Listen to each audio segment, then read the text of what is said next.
Hi everyone, this is Shantae, aka Shantizi on Twitter and Instagram, or just simply just Shantae. So welcome to an episode of my analysis. I normally try to be frequent, but it's been busy with work and trying to register back for school, which that should be on my calendar to do that. But here am I. I'm still here. Hey, Dr. C, please subscribe to Dr. C's podcast. Also, I think she sometimes is live on Periscope, I believe. And she gives a very in-depth lesson of history. Then it emerges into politics. But you got to get the historical context first. And I don't know why my bun looks so crooked. This is what happens when you're working at home and then trying to get yourself together. But welcome. So let's get right into COVID. Going to share my screen. And here am I. So here we are. Let's do this. So, COVID-19. So new cases. We had over 224,258 cases here in the U.S. But before I get to the U.S. numbers, I got to get to global confirmed cases. So global confirmed cases at 93,076,925. The global death toll is at 1,993,146.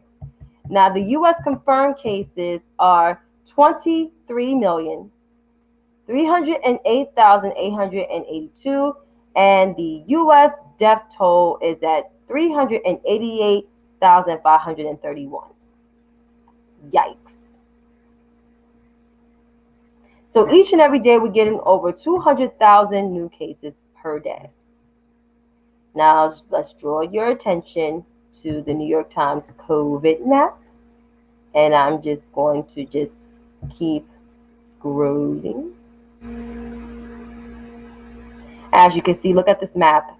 If you can see the map, just let me know. This map here is pretty interesting.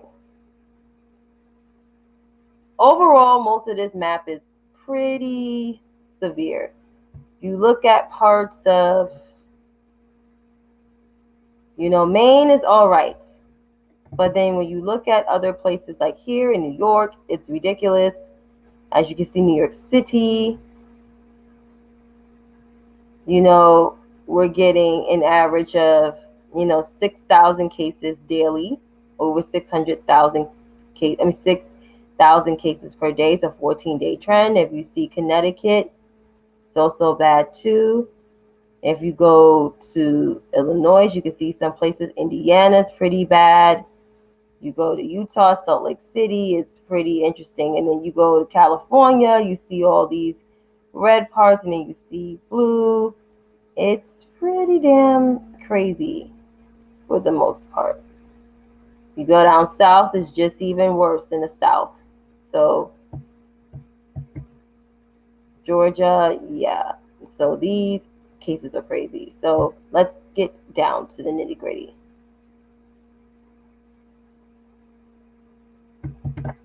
So if you do this, here we are. So California, 2,895,394. Texas, 2,071,586.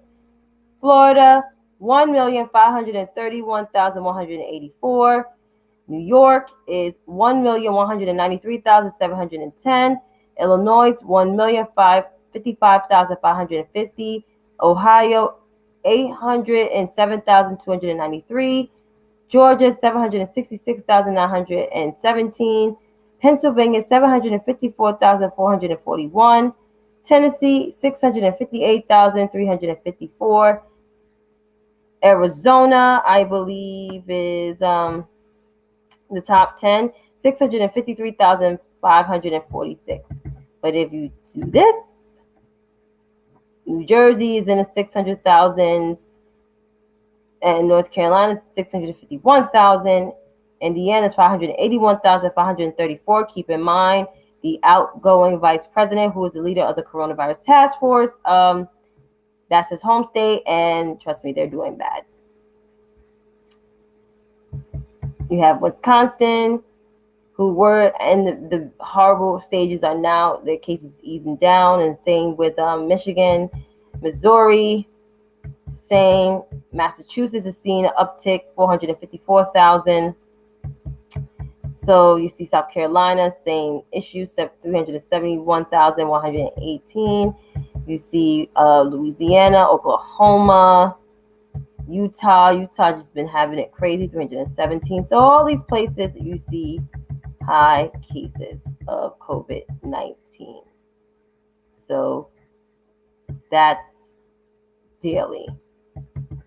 But you can also go to this website here, and the same for this, for your daily numbers. You always don't have to wait on me. You just can go on and see that.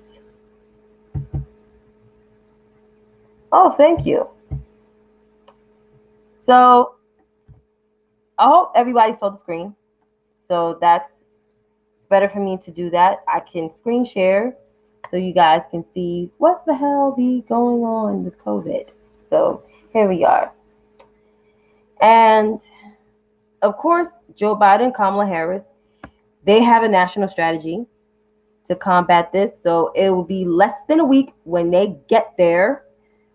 Praise in Jesus, because it's a COVID issue. Oh, thank you. I did I say thank you? And sometimes I be forgetting things. So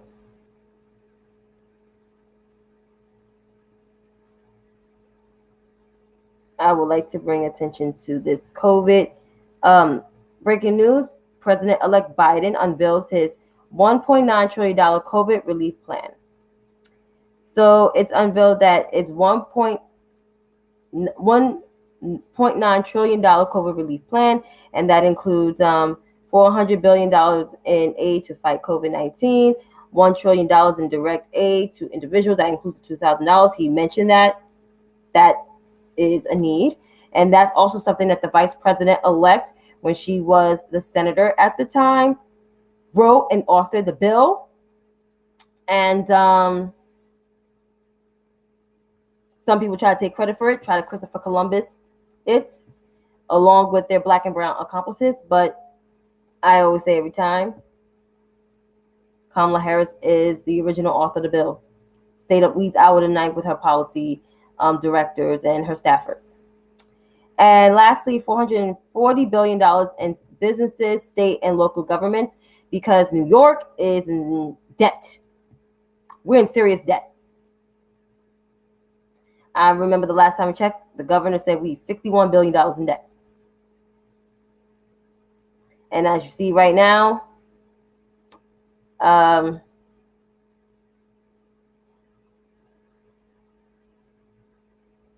we're in debt. But who am I? But I'm glad when this will get done. I'm glad when this will get done. And I don't expect so much, like someone said, from Joe Biden, but at the end of the day, people chose him to be the president of the United States back during the primary. So that's what it is. But I'm glad that he has Kamala Harris by his side. I knew he was going to have Kamala Harris by his side. That was kind of like a ticket predicted after when she left, before all these other people were considered. But I'm glad she is the vice president-elect. And those two are actually a great working pair. So there you go. And since I have covered COVID relief, this is an impeachment. This second round of impeachment, Donald Trump, sure enough, did make history to be the first resident to be impeached. Franklin Graham, the son of Billy Graham, had this to say. He had a statement. I think it was on Instagram, and it was Christian-like. Shame, shame on the 10 Republicans who joined with Speaker Nancy Pelosi and the Democrats in impeaching, I don't say the P word, Trump yesterday. After all that he has done for our country, you would turn your back and betray him so quickly. We have never had a like him in my lifetime. He gave us lower taxes, a stronger economy, and low unemployment. He made NATO take notice and pay their own way. He had the guts to take on North Korea, and meet with their leader personally. He didn't let China walk all over us. Just his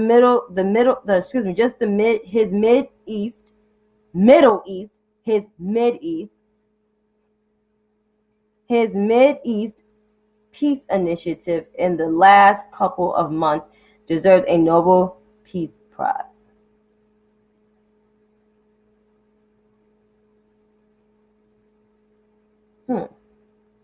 He has defended religious liberty like no before him, and that matters to all people of faith. I'm a person of faith. Donald Trump is a whole entire he is the example of the Antichrist. He has worked to bring prison reform and secure our southern border. He defeated the ISIS caliphate in Syria. He strengthened our military. He was also the most pro-life we have ever had. But the Democrats impeached him because they hate him and want to do much damage as they could. No. And these 10 from his own party joined in feeding frenzy. It makes you wonder what the 30 pieces of silver were that Nancy Pelosi promised for his betrayal. Don't know what that's supposed to mean. Trump isn't a perfect person. I don't support or agree with some of the things said that he did last couple weeks. January 6th was a low point in his presidency. Whatever. We knew that he had flaws when he ran for office in 2016, but I and millions of others voted for him because of the platform and policies he promised. I support those.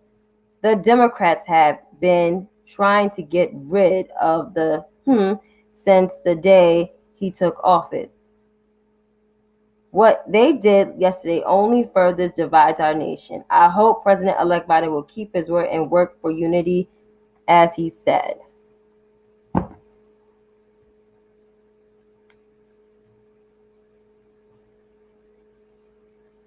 Billy Graham is a whole entire white supremacist Franklin Graham is a whole entire white supremacist like his father, Billy Graham. They ain't shit. Billy Graham ain't shit and never gonna be shit. That whole Graham family, that whole evangelical movement is bullshit.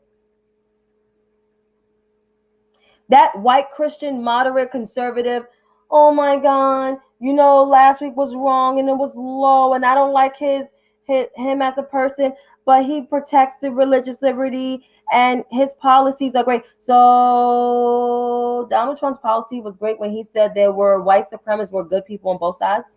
Was that great? I know goodness, Candace. Was it great when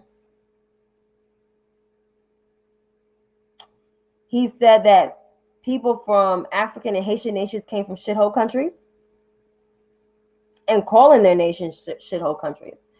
Or when he separated children from the border,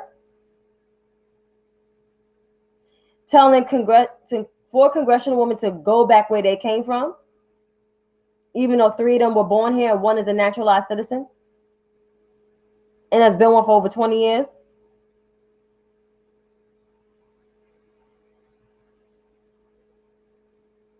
Cutting food programs such as WIC,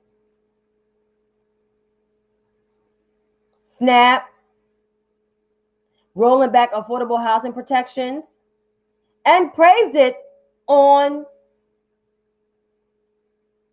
social media, on Twitter, where he's banned from now.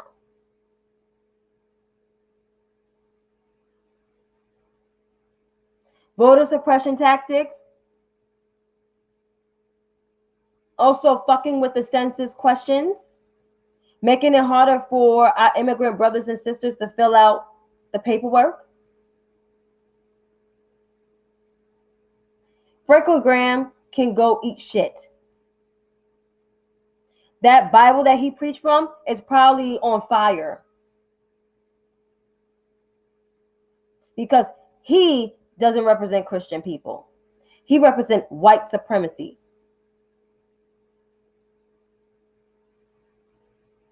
All this talk about unity from Kevin McCarthy and from all these other dumbass Addison, Mitchell McConnell, talking about, oh, they need to unify the party, and Lindsey Graham.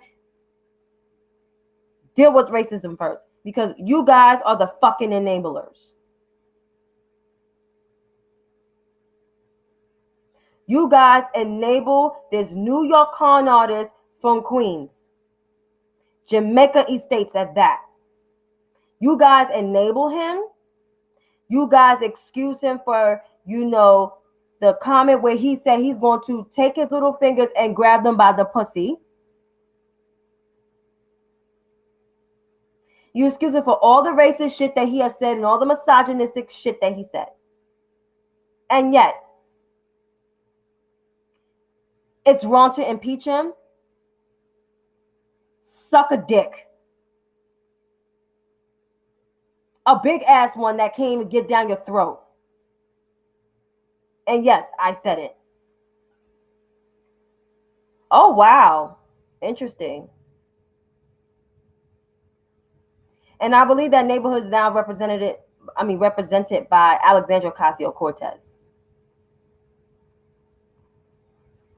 Congresswoman Alexandria Ocasio-Cortez. But that was that from these so-called that impeachment. And trust me, I will keep dragging the 10 Republicans that voted for impeachment, because they don't get a cookie neither. They don't. But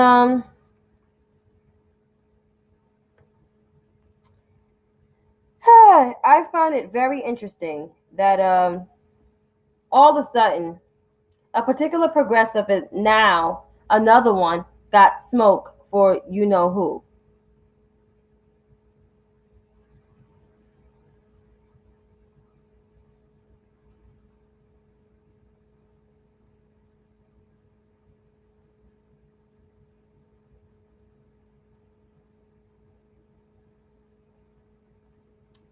So here it is.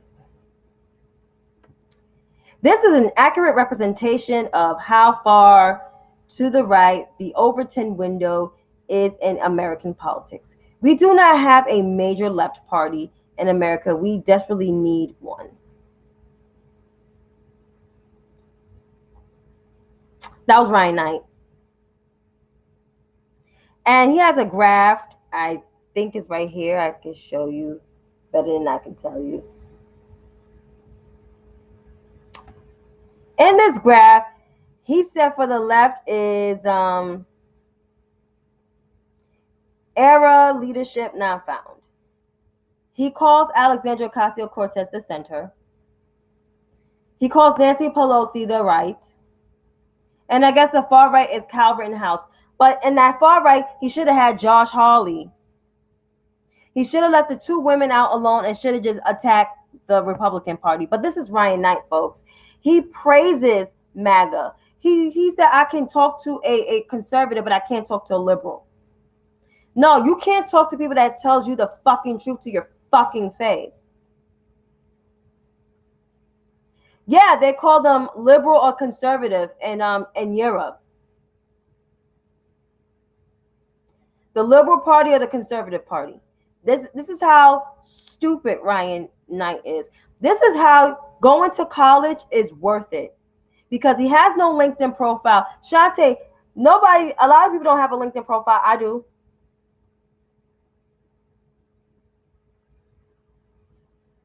I'm college educated and about to have my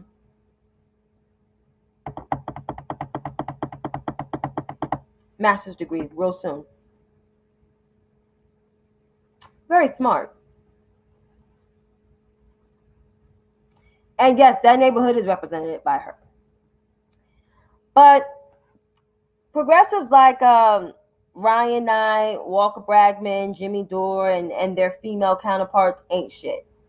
And this is the word of advice like to give to Alexandria Ocasio-Cortez. I don't agree with her a lot. I don't. But however, I don't like when women of color are being attacked. And this is where she should not even be endorsed by these motherfuckers. The Justice Democrats, the TYNTs, the Ryan Knights, the Jimmy Dores, the Walker Bragmans, the Breonna Grays, and the Katie Halpers of the world are not your fucking allies. They will never be. Never, ever, ever, ever.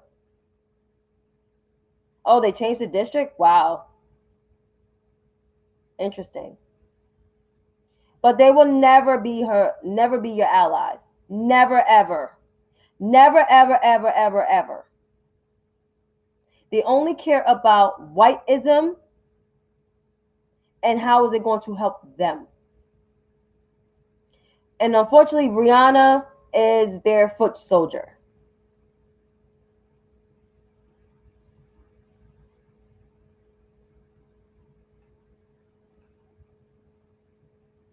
She's the Candace Owens of the left.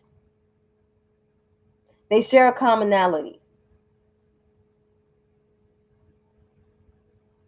Oh yeah, Ridgewood and Elmhurst and Astoria, and I forgot, I believe Corona.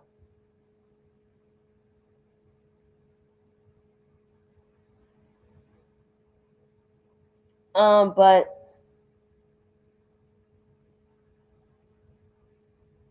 they ain't shit. And yes, I said it.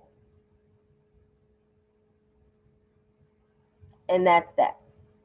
But I'm going to end this because I have early day tomorrow, and it's Friday, and I pray that's a long weekend. I pray I don't have to work on We Shall Overcome, Martin Luther King Day. And so I will see y'all tomorrow on my Instagram. If I'm not that tired, I'll be on here. But I will be live on Instagram around 10:30 hours. So I will see you then. Have a good night.